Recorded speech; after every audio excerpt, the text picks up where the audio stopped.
Welcome to Reality Rewire, presented by the Wisdom Network. We're here to explore the tools, practices, and healing modalities that create real transformation from the inside out. Today's conversation is one that you're definitely going to want to hear. Let's get into it. Welcome back to Reality Rewire, presented by the Wisdom Network. I'm Michelle, and today we are getting into something that I know is going to hit home for a lot of you.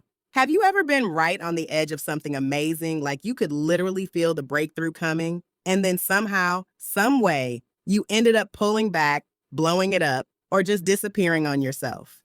Today, we are talking about why you keep sabotaging yourself right before a breakthrough and the subconscious fear of success that is driving the whole thing. And I just want to say before we even get into it, if that description just made you go, oh, that's me, you are not alone. Like that is one of the most common patterns I see in people who are actually doing the work, people who want better, who are trying, and it still keeps happening. Right. And that's what makes it so confusing and honestly so painful, because it doesn't look like fear on the surface. It looks like you just got distracted, or the timing wasn't right, or suddenly this other thing came up. But listen, underneath all of that, there is something much deeper going on. So let's start there. Like what is actually happening in the subconscious when somebody is about to have a breakthrough? What does the mind do? So here's the thing.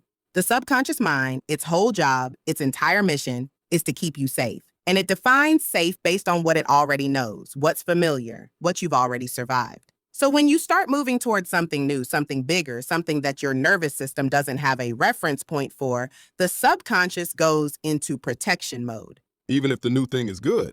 Even if the new thing is amazing. Because what happens is the subconscious doesn't evaluate good versus bad the way your conscious mind does.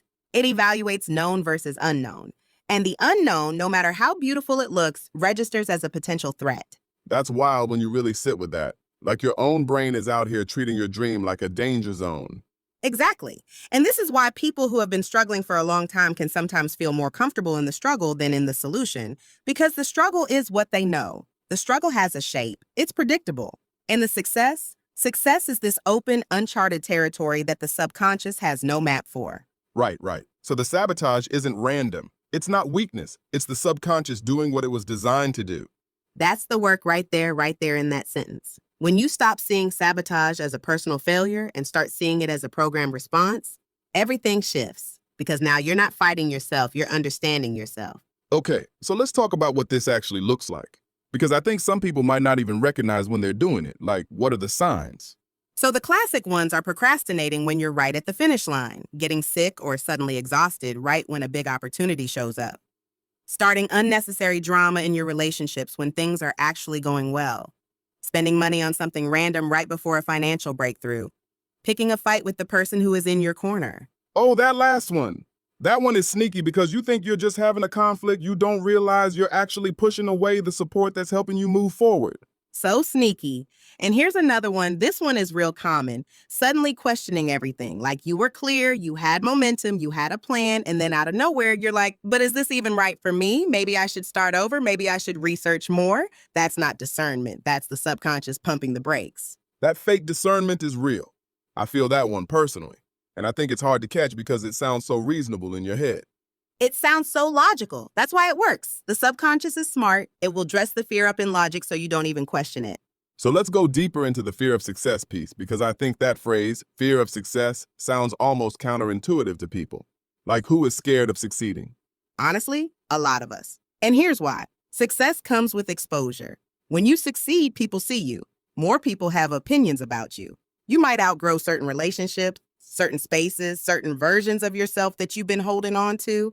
And for a lot of people, especially those of us who grew up in environments where being too visible, too much, too loud, too ambitious was met with criticism or even punishment, success feels dangerous.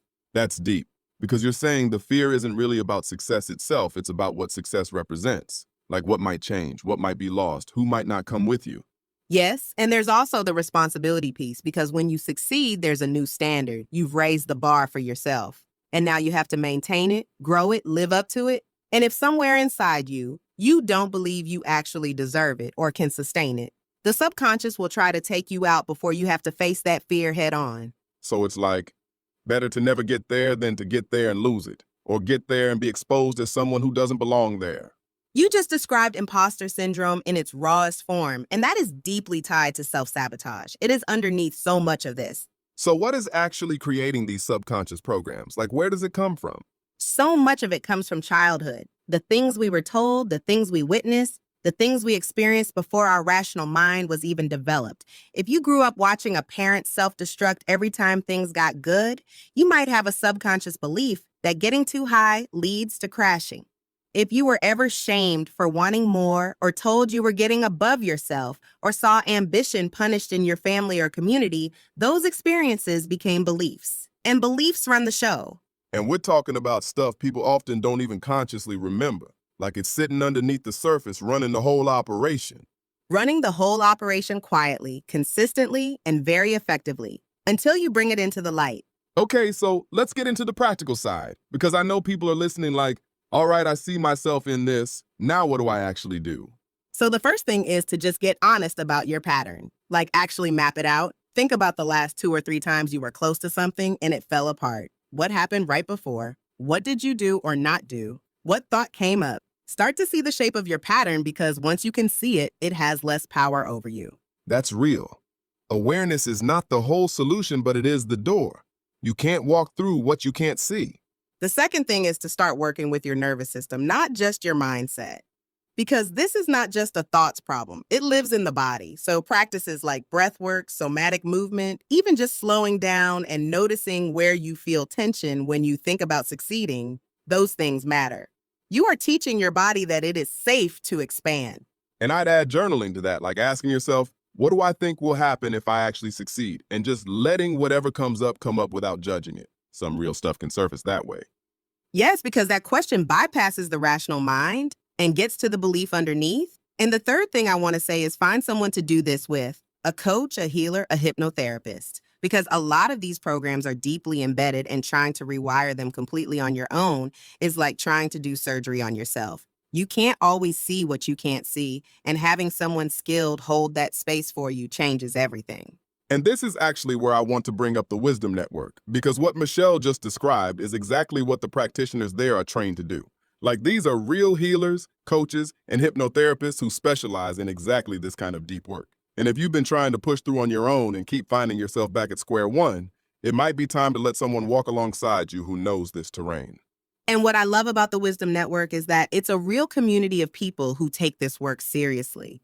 You can find someone who resonates with you, who meets you where you are, and who can help you get to the root of what's been holding you back. You can find them at thewisdomnetwork.net. You deserve the support, for real. You really do. And look, the fact that you recognize this pattern in yourself is not a sign that something is wrong with you. It is a sign that you are awake enough to see it. And seeing it is where change actually starts.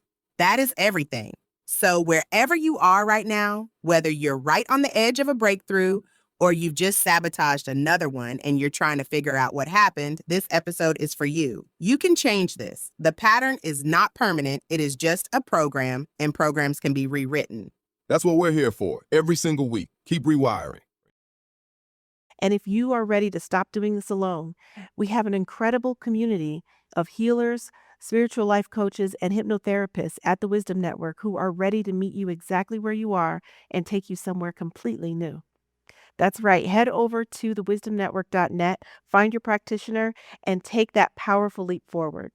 We'll see you in the next episode.